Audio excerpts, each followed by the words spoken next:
Good evening, ladies and gentlemen. My name is Noctastrum and this is Welcome to the Dark Place. So, we are here again. Let's see. We'll go to the south now and explore that area further. Or should we go this way? There was a landmine here, so maybe there's not that much to explore. But then again, I could go all the way here to whatever the name was, Dimsel. What was the place? I don't know. Yeah, I'm just gonna go south. Let's see. Go elsewhere. South. 1, 2, 3, 4, 5, 6, 7, 8, 9. Where's of trees? 1, 2, 3, 4, 5, 6, 7, 8, 9. We are here now. Right? 1, 2, 3, 4, 5, 6, 7, 8, 9. Yeah, okay, we are here. Can I find tree sap? There are some white wooden posts sticking out of the ground in random here. Okay, now I'm gonna check the east. Something clamps down on my leg. I feel searing pain. I stepped into what looks like a bear trap. Fortunately, it doesn't have serrated edges, so it hasn't cut into my leg. But it still hurts. Okay, 1, 2...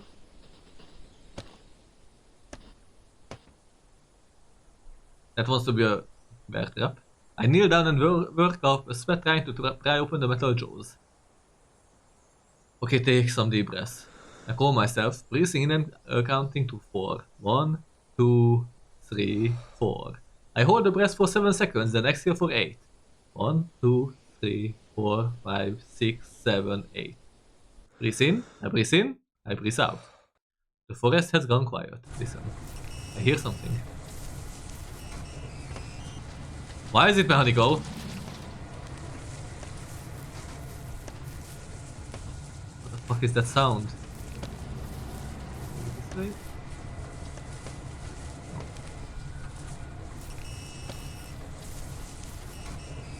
Ah, this will go there. Stay still. I hear crying. Still. From the tree slowly emerges a giant robotic abomination. Bleeding tar all over the grass as it lurks. A big smiling face is painted onto the front. I won't move. I count its metal legs as it comes into view. 1, 2, 3, 4, 5, 6, 7, 8, 9, 10, 11, 12. Where is that crying coming from?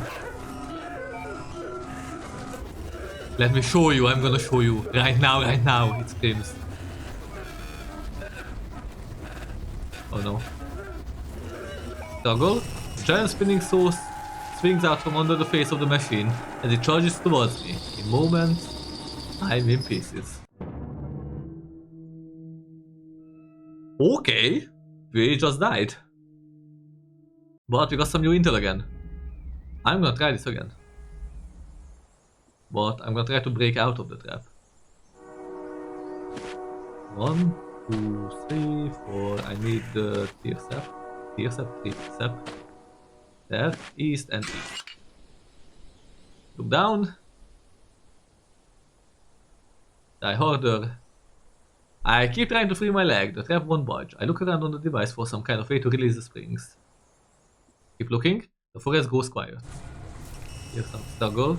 Struggle. Struggle.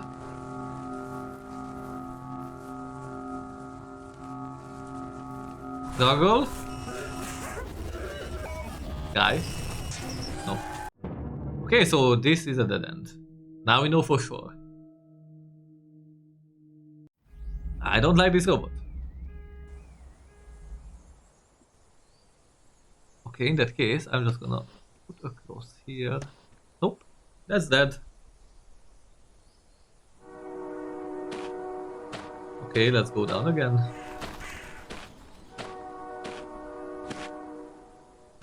One, 2, 3, 4, 5, 6, 7. Road. 1, 2, 3, 4, 5, 6, 7.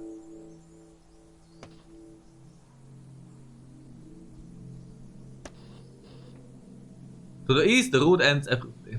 So I'm gonna go to the east then. Never mind. West. Road. It's an narrow asphalt road splitting to the west and east and south. Okay, I'm gonna try to signify it this way. West and east and south.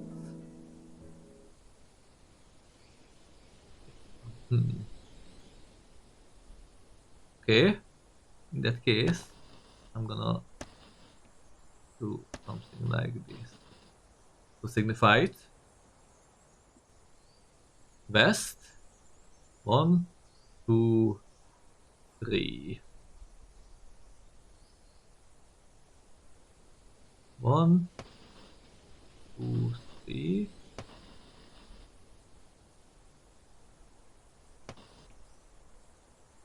One, two, wait. Let's try to find the other side again. Okay. So 1, 2, 3, and 4 for the tall building. 1, 2, 3, 4. To the west is a tall, narrow building with many windows. A narrow asphalt road leads into its tiny parking lot from the trees to the east. It looks like an office building, maybe 12 stories high, made of sleek grey panel walls. Ahead it's a revolving door.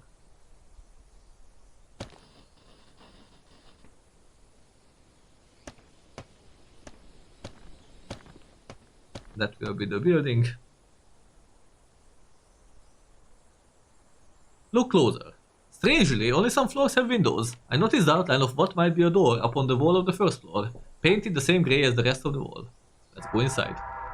I enter through the revolving door to the lobby. There's a washed out brown tile floor and a surprisingly low ceiling. At the far corner of the lobby is an elevator and a reception desk to the right of it. Look around. To my left is a small lounge. I see a few grey couches and a large box television running commercials. At the far corner of the lobby is an elevator and a reception desk to the right. Reception. Oh, look at television. There's an advertisement selling toothbrushes. Now I notice an utterly fake potted plant in the corner behind the television. Look at the potted plant. There's a camera hidden behind it. I notice something on the ground by my feet. Pick up. It's a business card. PM Carnage and Associates. 154 Colt Lane. Reception desk. I step up to the fancy marble top desk. There doesn't seem to be anyone here. On the desk are neatly organized papers and a tiny brass bell danger. Behind the desk, I notice a boom mic sticking out of the wall, nearly hidden by a file cabinet. Look at the papers. I take the stack of papers and flip through it. Most of the pages are full of financing and legal jargon. Between the papers, I find a small green note. Read. Have the staff found a way to deal with the outbreak in floor 8? I've got on board there's been a small case at the Northwest Station. The sooner the better. Ding ding ding! I ding the bell. Nothing happens. Ding ding ding! Back behind the counter, a door opens and the lady walks quickly to the desk. She's wearing a grey suit that almost lets her blend in with the walls. Is there something you need? We do all kinds of great services here. What is this place? The dark place? Or this establishment? This building? This is a multi-purpose building, which is also an inn if you are here for stay on floor 7. All our rooms are currently booked. Sorry. Can I ask about the floor? What floor would you like to know about? Floor 1. That's our own staff's offices. Floor 2. I'm not allowed to give away private information about our clients. Then she quickly mouths something to me while shaking her head, but I can't quite read her lips. Floor 3. What floor? What floor 3, she says. Okay, there's no floor 3. Floor 5. That floor is still a sleep clinic. Floor 5. I believe that floor belongs to a security organization.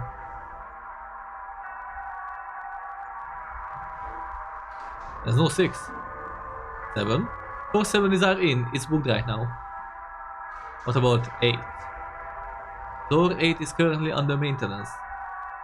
Come on, tell me, what is that outbreak on floor 8?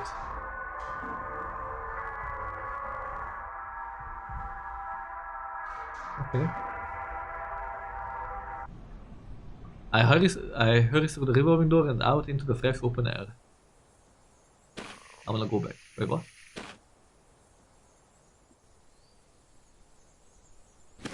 Fuck, I didn't want to go out from the building, I want to go to the elevator. Wait, where am I? The south is the tall... Oh, I went up north, okay. Go inside. I step up to the reception desk. The lady looks up at me holding a small razor. Elevator. Above the tall gold-plated doors is an old-fashioned dial, currently pointing to floor 7. There's a red square button to the left of the doors. Hall. Press the button. The elevator's dial slowly turns all the way to the left, and the doors slide open, revealing the complete interior and polished wood framing of the walls. Sounds very fancy. Go inside. I step inside the elevator and turn around to face the doors. There's 12 buttons. To my right is a large mirror that spans the length of the wall. To my left I see a tiny dark hole. Look at the hole. It looks like a tiny peephole, but I can't see anything when I look through it. It's pitch dark on the other side. Maybe I should put something in it, like my dick, maybe? Press the button. Look at the elevator buttons.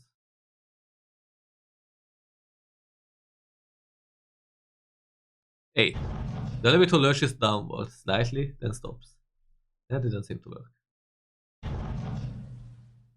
Neither 7, neither 6, or 5.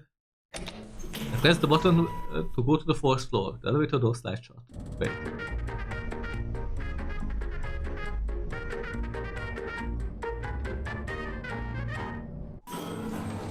The elevator doors slide open. I'm on floor 4. It's a long hallway with a white tile flooring and dizzyingly bright panel ceiling lights. Look at the hall. Still the same. Leave. I step out of the elevator into the hall. There's a sterile and metallic smell in the air. Up ahead I see a stretcher between 2 doors. Go down the hall. Clinic entrance. A loud air conditioning unit on the ceiling blows down cold air on me. There's a stretcher with an empty IV bag and 2 doors on the left and right side of the hallway. Left door. I go to the left door. There's small text on the door that reads Janitor. Listen.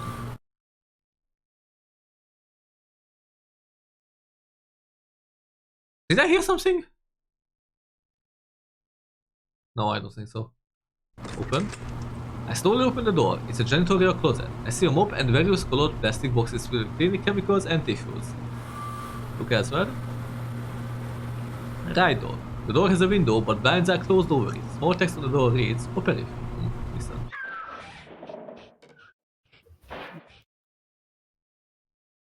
Promising! Open the door. I open the door and look inside. It looks like a surgery room. There's a patient asleep in the bed. A tall figure in a blue scrub stands menacingly over her, holding up an empty syringe. Step in. The doctor turns towards me. He's wearing what looks like a black face mask that covers his entire face. He begins walking towards me with grey strides. Run. I turn to run, but he's already reached me, choking me and stabbing my neck with a syringe. Throw a punch. I try to act, but I already feel myself going limp and numb. In moments, I'm as much as a ghost, watching him carry my lifeless body to the ward. Okay, creepy doctor, interesting. Very interesting, in fact. I wonder how could I escape the dark place. So far, I don't really see how I could. The train is the key. I need to get to the road again. And then get back to the building. I wanna explore the clinic more. It should be right here, yeah.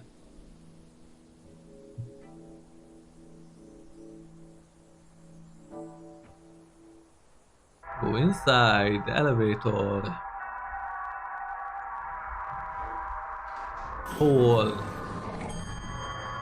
Inside and floor 4 was it, I think.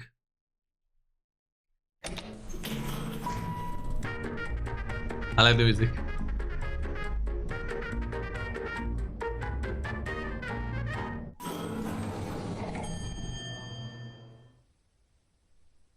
Okay, hallway. Go further down the hall. There's a murmuring noise. The stretcher in the hall begins to shake. Look at the stretcher. There's someone lying there. His body has sunken into the stretcher, and his face is bony and pale.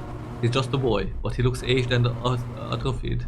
It seems like he can barely move, as if in some kind of paralysis. Hello there. The boy just breathes quickly. Go further then. Clinic hallway. This hallway splits off to the left and right. To the right I see a window and a potted plant. To the left there's a door and a large garbage can.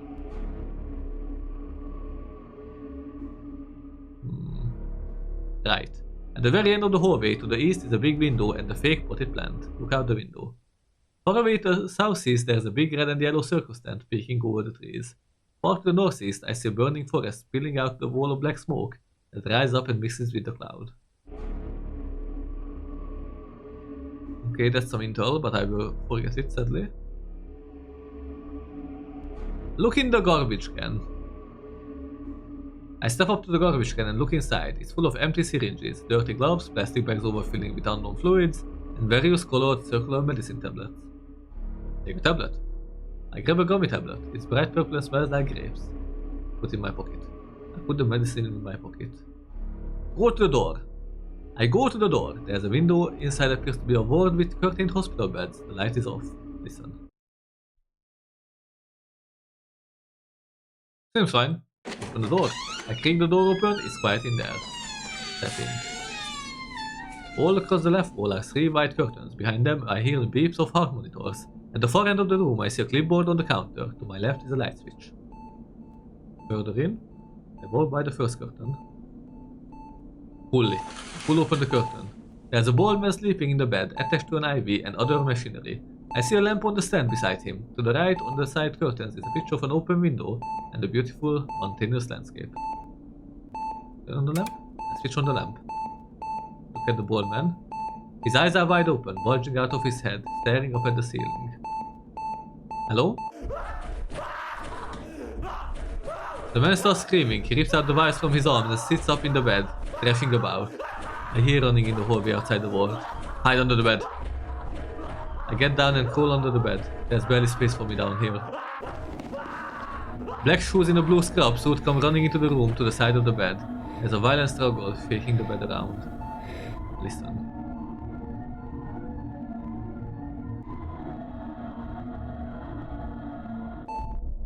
The lamp blinks off. The black shoes move around the foot of the bed. Stand still for a moment, then close the curtain. Gonna wait a bit more.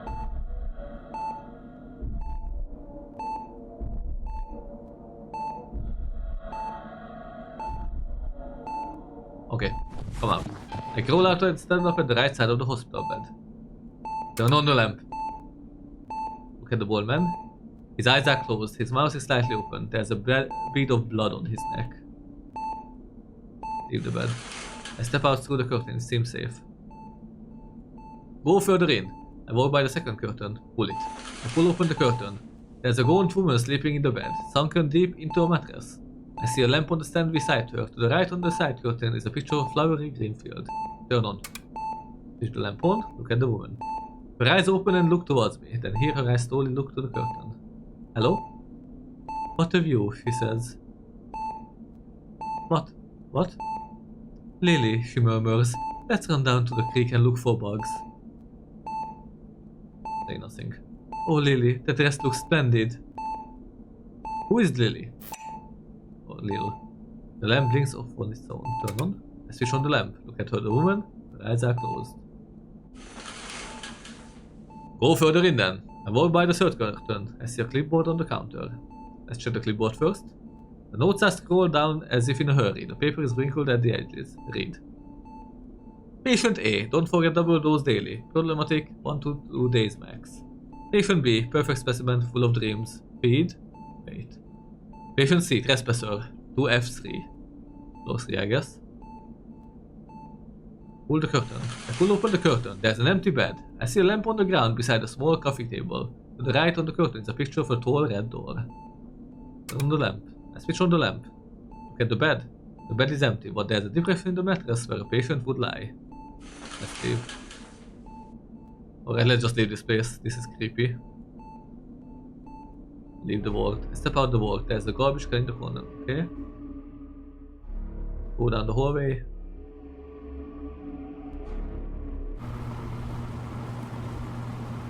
Return to the elevator, please.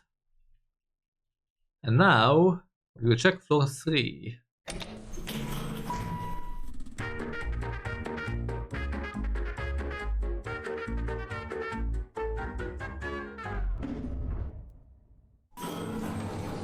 The elevator door slides open, but I'm still on the same floor. What? A tall figure in a blue scrub is walking down the hall towards the elevator. He's holding a syringe in his right hand. His whole face is covered by a black mask. Press it again. Not working. Press all the buttons. I start pressing the buttons as fast as I can. The doors aren't closing. Keep pressing. The door suddenly shut. Stand back. The doctor barely pries open the elevator doors, reaching in his arm and swinging a syringe at me. Kick him! He pulls his arm out from between the elevator doors and they slam shut. The elevator finally begins to descend. I survived this! Did I? Why is there no music? The door slid open and the cold grey light of the lobby pours in. Look at the hall. Press button. Door mode on.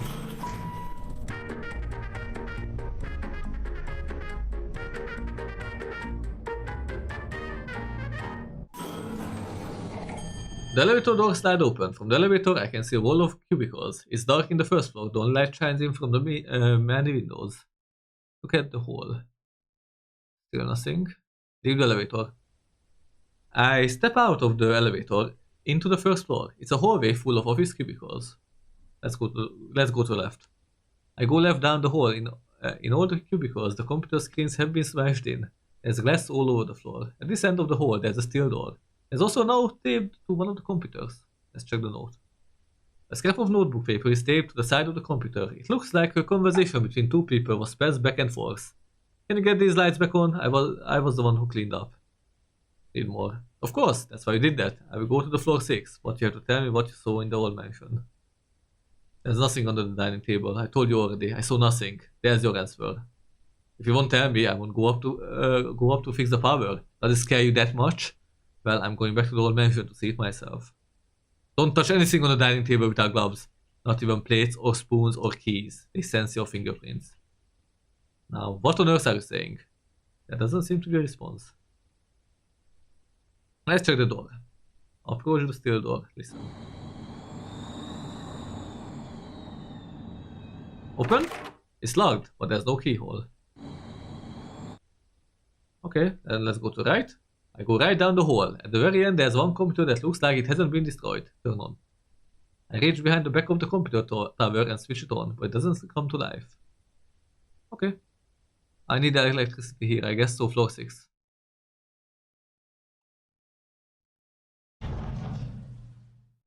Floor 2 then. I press the button to go to the second floor.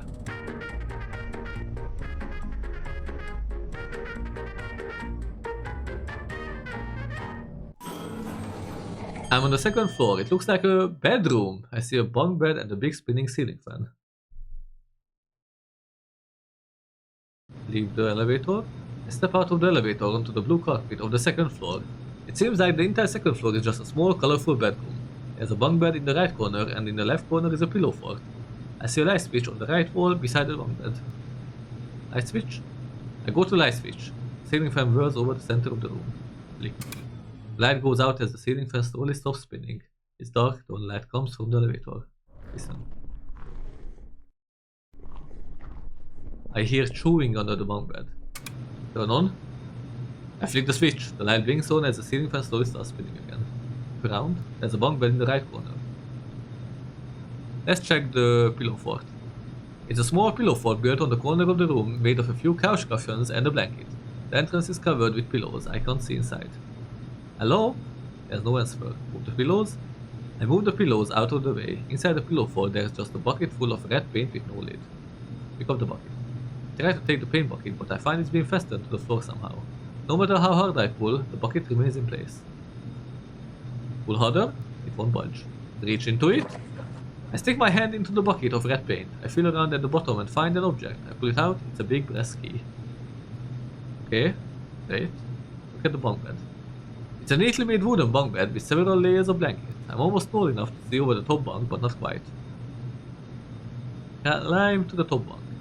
I climb a few steps on the ladder to see the top bunk. It's the same as the bottom bunk. Okay. Look under the bottom bunk. There's about a foot of space under the bottom bunk. I get low to see underneath. There's a lot of boxes. Move them. I tried to pull out the boxes, but they are heavy and so big that they are getting caught on the springs of the mattress. I can't get them out. Crawl under it. There's a space where I can crawl between the boxes. I can dwell from here. Crawl further. Something smells sickly sweet. The air is stale. Further.